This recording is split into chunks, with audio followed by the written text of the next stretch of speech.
Hello, entrepreneurs. Happy Monday, the first Monday of 2021. I almost forgot what century I was in. My name is Joe DiChiara. I am a CPA coming to you live from downtown Flushing, New York, with the sore throat, obviously, that I didn't know that I had. But I am very pumped up. I'm loving 2021 so far, folks. We're into day 4 of 365. And the first 3 have been, the first 4, 3.5 have been off the charts compared to where I was last year. So I hope the same is true for you. And if it's not, maybe what you should think about is joining us at Mastermind with Joe DiChiara every Tuesday for an hour at 12 p.m. Eastern Standard Time, and every Saturday at 2 p.m. Eastern Standard Time, where we go for an hour and a half with my awesome virtual executive assistant, Elizabeth Frederick. And, you know, if you're watching, Elizabeth, thank you for everything you're doing for and with the mastermind group. It's becoming amazing. And if you want to know what I'm talking about, all you got to do is join us for one of those free twice a week sessions. And that's that story. So let me get on with tonight's training, if that's what you want to call it. Some people, you know, sometimes I feel like I'm ranting, but then when I look at it, because it's right here on the screen, I had to put the graphic up to remind myself about what I was going to talk about tonight. And I said, I've been talking about this for years. This isn't anything new. And if you're watching live, give me a hashtag live if you can. If you're watching the replay, give me a hashtag replay, because I was told that does something with the Facebook algorithms. I don't know if that's true, but I'm just an accountant. And if you don't know who I am, like I said, a CPA. But what does that mean exactly? You know, that's one of the questions, because when for years I didn't even want to tell people that I was a CPA, because my perception was then they put me in a box. I became, that guy does taxes. And yeah, I do taxes, but not all kinds of taxes. I specialize in brand new businesses, solopreneurs. Now, I've worked with all different size companies, but you know, I consider myself an expert on setting up a new company, getting all the right paperwork filled out, getting all the ducks in a row, so that you could overcome all of not just the IRS's obstacles, but so that you could overcome the machine's obstacles, because that's what we're really talking about now, folks. This is what it's come down to. So what do I do? Let me just go a little bit deeper into what kind of CPA I am, because there's a lot of things that other CPAs do that I don't do and can't do and won't do. Like an audit. I'll do an IRS audit. I'll do any kind of government audit, because I've done hundreds of them, maybe thousands. I never kept track. But I will not do a financial statement audit. I'm not qualified for that. I don't have the credentials. The New York State credentials, meaning that you have to go through peer review. And I have no need for that. I'm not doing it. So if you need a certified financial statement or a reviewed financial statement, I'm not your guy. But if you just started a side gig or have a small business that you're trying to grow and you're getting all of this resistance and you don't know what the next step is, that's what I help people with. And also the people that have not survived the gauntlet and gotten into trouble with the IRS, Social Security Administration, the state and local governments, because it's not just the IRS, folks. It's not just the IRS. So this is nothing new to me. I've been doing this, the same thing really, for 35 years when I think back. And it's all based on simple bookkeeping and filling out the right forms at the right times and sending them to the right places with the right information.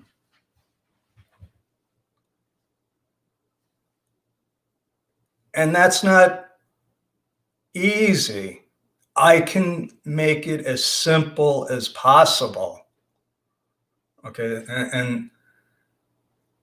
and this is all about tonight's lesson, which is how does somebody go from an idea to having Apple computer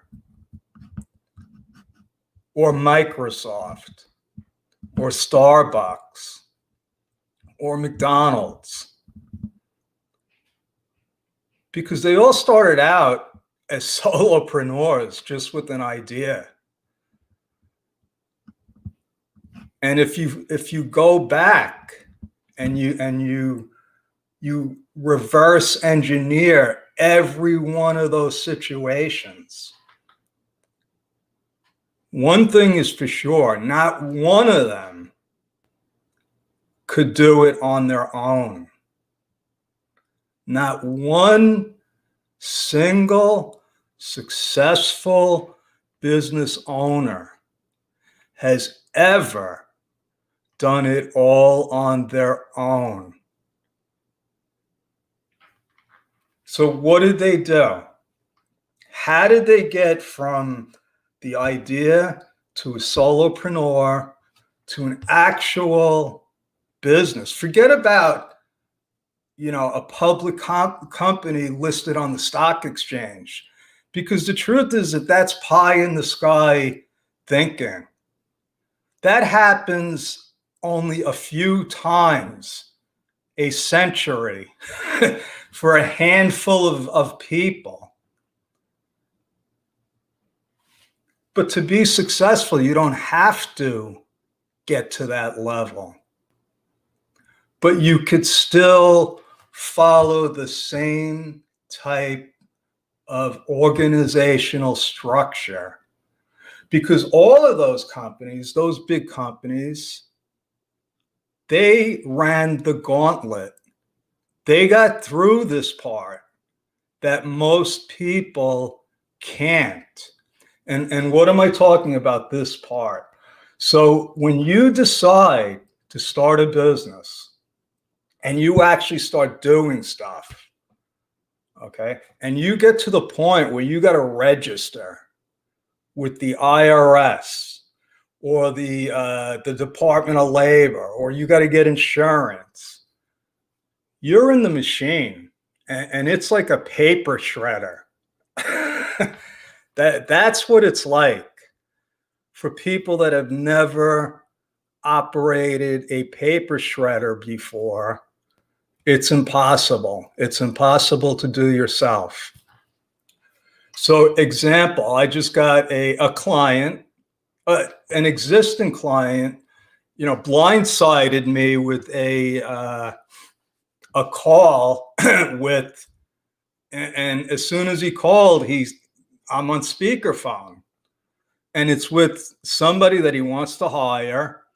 And he took it upon himself because he saw what I did with setting him up as an S corp, and it seemed easy, I guess, because he was, once I got the real purpose of the call. I actually got pretty upset with him. I didn't let him know. I let him know afterwards, but he had me on a call with the guy that he wanted to hire as an independent contractor, and he was telling him that he should be an S corp, which is my strategy. But the problem is that he was trying to do it himself online with me on the phone. So he's trying to get me to answer the questions that they were asking. He almost put his friend into the paper shredder. And that's exactly what I'm talking about. He doesn't even know what the difference between an LLC is and an S corp. Still, after I've explained it to him about 40 or 50 times already. And that's fine. I said, listen, you are an S corp now. Forget about you. You just do your business. Forget about, you don't have to worry about what tax form we're filing, because I got that. I could show it to you. I could teach you all about it, but it ain't going to do you any good for your business. So the moral of the story is you want to run the gauntlet with your eyes open. You don't want to go into it with the blindfold on. And one of the things that needs to be done, and like I've been talking about, maybe I wasn't talking about it 35 years ago, but I was learning about it because S corps were around before I started. And that was the normal way to handle a new business. When you're in the CPA environment, we did it automatically. But what I've learned, once I broke out of that bubble, what I learned, folks, is that there are 25 million sole proprietors out there that don't know about the paper shredder. They don't know. They got blindfolds on. And all they're thinking about is, I have an idea for a business and it's going to change everything. But once those notices start coming, once you get into that machine today, it is worse than ever in some ways. And in other ways, it's going to be better than ever. But tonight, what I want to tell you is what's going to be worse and what you can expect. And I'll give you a couple of just recent examples to prove my point. The machine has been put on autopilot.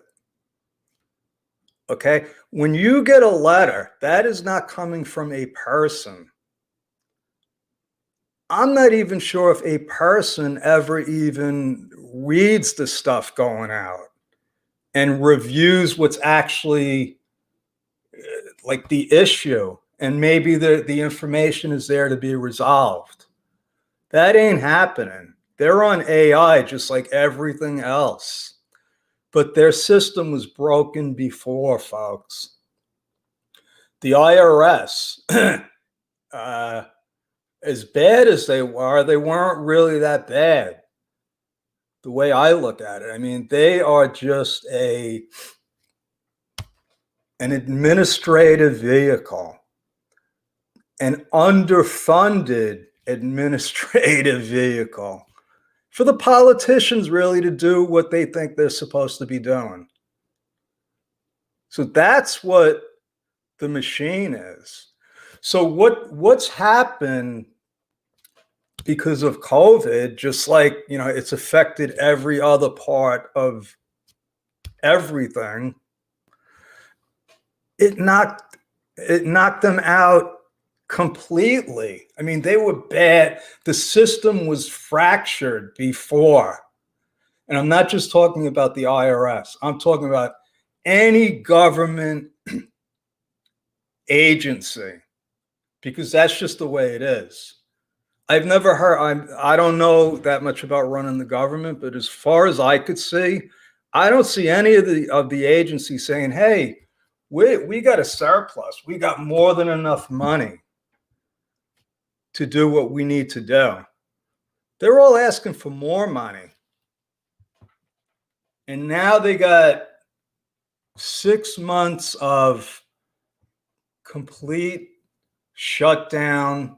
Maybe not 6 months, but even 3 months of a complete shutdown.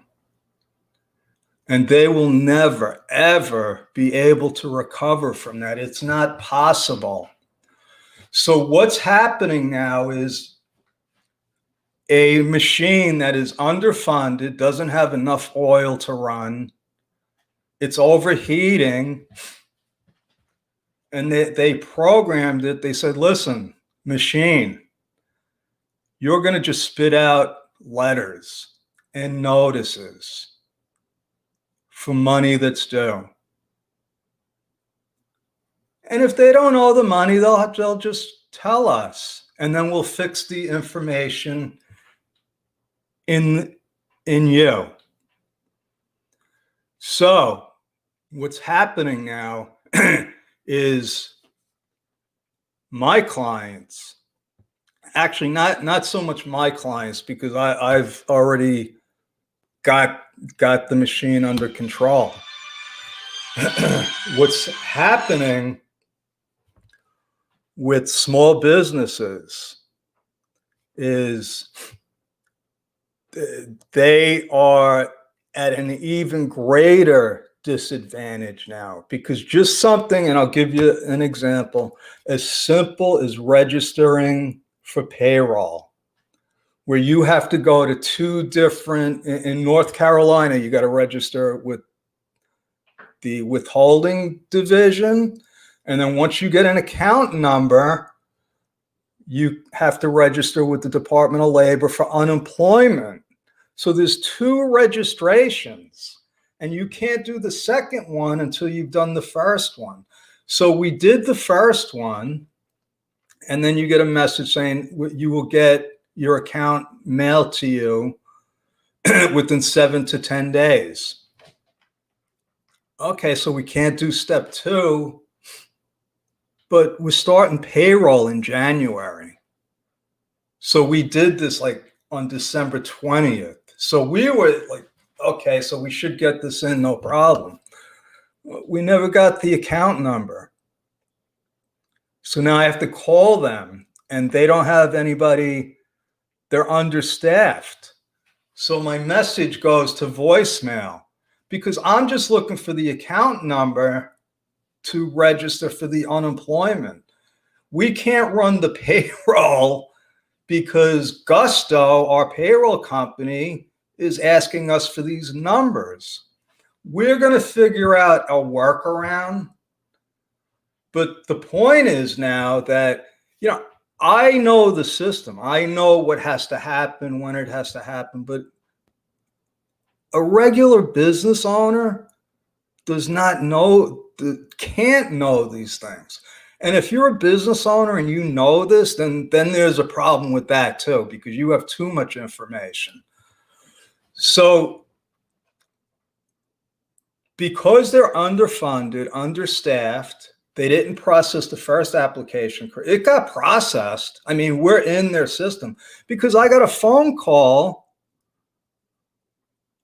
Because what I did was I went and tried to process it again. I said, well, maybe something happened, and I just and then I got a phone call, and they said, Joe, you're already registered. And they left a 10-minute message explaining Nothing until at the end, at like 9 minutes and 50 seconds, she gave me her name and return telephone number. Called today, got an answering machine.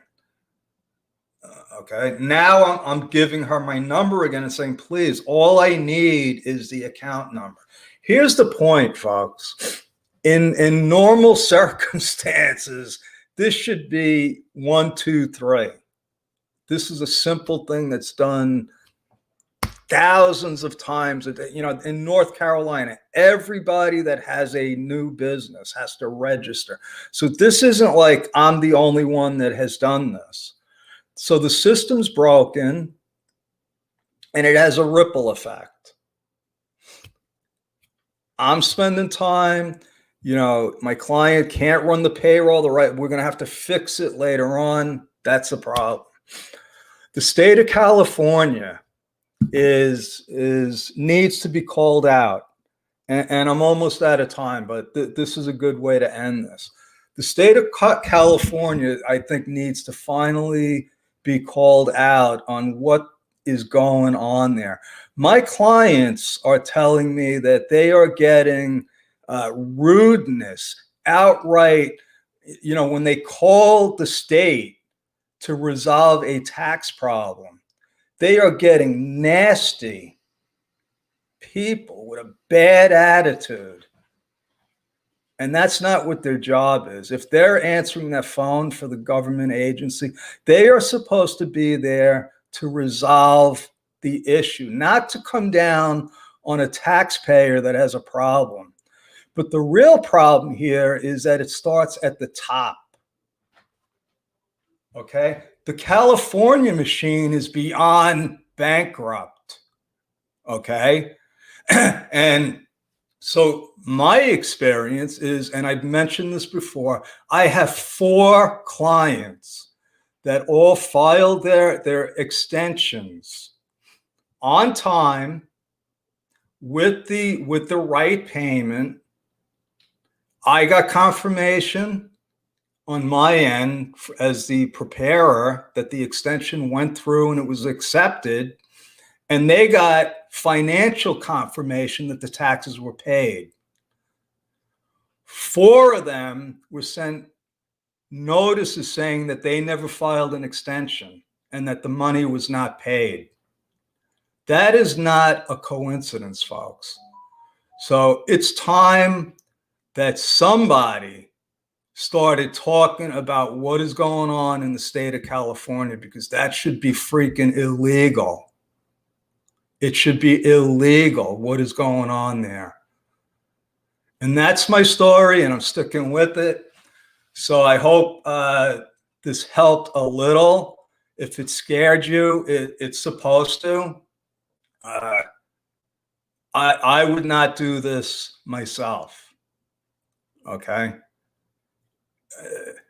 No way should anybody try to register their own business based on whatever information they're getting out there. So anyway, I'm over. Joe DeChara, CPA. That's my story. I'm sticking with it. God bless. I will talk to you tomorrow with some more rants.